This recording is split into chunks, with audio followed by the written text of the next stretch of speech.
রিজিক আপনার বস দেয় না, রিজিক আপনার চাকরি ক্ষেত্রের বস দেয় না, রিজিক আপনার ওই এমডি স্যার দেয় না। ওই এমডি স্যারের মতো কোটি কোটি এমডি স্যারকে খাওয়ান আল্লাহ পাক। কথা বুঝতে পারেন নাই? যদি বলে দাঁড়িয়ে রাখলে চাকরি হবে না, আপনি বলবেন এই চাকরিটা আমার দরকার নাই, আমি শশা বিক্রি করে খাবো, আমি মুদির দোকানদারি করে খাবো, আমি ছোট্ট উদ্যোক্তা হয়ে খাবো, তাও ভালো, দাড়ি তাও শেভ করবো না ইনশাল্লাহ। রিজিক আল্লাহ পাক দিবেন ইনশাল্লাহ। তাওয়াক্কুল করেন, আল্লাহ পাক পাখিদেরকে যেমন করে খাওয়ায় আপনাকে খাওয়াবেন ইনশাল্লাহ। খাওয়াবেন না ইনশাল্লাহ? আমাকে বলেন, এই সমুদ্রের নিচে কত প্রাণী আছে কেউ জানে? আচ্ছা, ওদেরকে ঘুষ খাওয়া লাগে, সুদ খাওয়া লাগে, ওদেরকে আল্লাহ বিরোধী কোনো কাজ করা লাগে? কে রিজিক দেয়? এই জমিনের মধ্যে কত প্রাণী আছে আমরা বাদ দিয়ে, মানুষ বাদ দিয়ে, মানুষকে বাদ দেন, অন্য কত মাখলুক আছে, লাখ লাখ কোটি কোটি আছে না? ওরা কি সুদ খায়, ঘুষ খায়, দুর্নীতি করে, মানুষের সম্পদ আত্মসাৎ করে? ওদেরকে কে খাওয়ায়?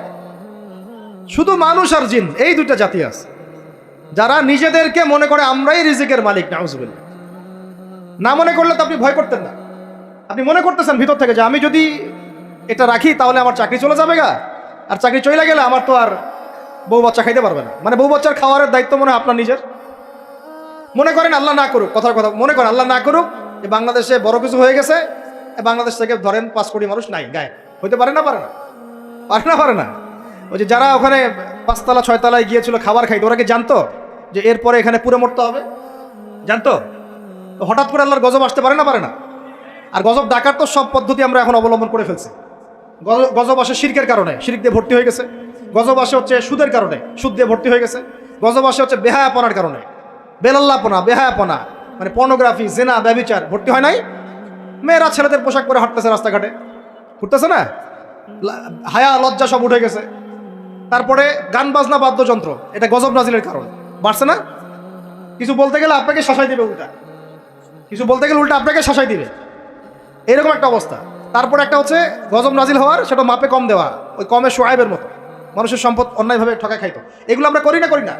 মানে শিরক, কুফরি, কেবর, অহংকার, জেনা, ব্যভিচার, মদ পান, সুদ, এগুলো আমাদের মধ্যে ছড়াই গেছে না, যায় নাই? আর আল্লাহ পাকের বিধান, কোরআন বাদ দিয়ে তো তাগুতি বিধান চলতেই আছে না? এগুলোতে আল্লাহ পাকের শাস্তি কত কাছে মনে হয় আপনাদের?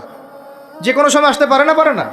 ওইটাই বলছিলাম, মনে করেন যে বাংলাদেশের 5 কোটি মানুষ নাই, ভূমিকম্পে ধ্বংস হয়ে গেছে, অথবা মনে করেন গজবে ধ্বংস হয়েছে, অথবা অন্য কিছু। নাউজুবিল্লাহ, আল্লাহ পাক আমাদেরকে মাফ করেন। আমি এখন ওই 5 কোটি মানুষের পরবর্তী প্রজন্ম, মানে বাল বাচ্চা কাছে যারা আছে, এদের জীবন চক্র থেমে যাবে না চলতে থাকবে?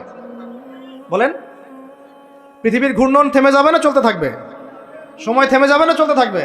তাহলে আমরা কেন চিন্তা করি যে আমরা ছাড়া আমাদের পরিবার চলবে না? হ্যাঁ, আমরা এই হারাম চাকরি না করলে আমার পরিবার খাইতে পারবে না, আমি সুদ না খাইলে আমার পরিবার চলবে না, আমি সমিতিতে নাম না লেখাইলে আমার বাল বাচ্চার বেতন দিতে পারবো না। কেন চিন্তা করি ভাবে? আমার কথায় কি যুক্তি আছে না নাই? একটু হলেও তো আছে নাকি? আমরা যদি কেউ না থাকি আমাদের পরিবার চলবে না? চলবে। আমার আব্বা মারা গেছেন আমার বয়স যখন 5.5 কি 6 বছর, আমার ঠিক মনেও নাই স্মৃতিতে, 5.5 কি 6 বছর, এরকম অনেকেই আছেন। ছোটবেলায় বাবা, আমাদের নবী সাল্লাল্লাহু আলাইহি ওয়াসাল্লাম তো বাবা জন্মের আগেই ইন্তেকাল করছেন, করে নাই? তো যখন আমার আব্বাদের জেনারেশন জীবিত ছিল, তখন তারা চিন্তা করতো আমাদের ছেলেরা কিভাবে খাবে, কি পড়বে, কোন বাসায় থাকবে, কি করবে, চিন্তা করতো না?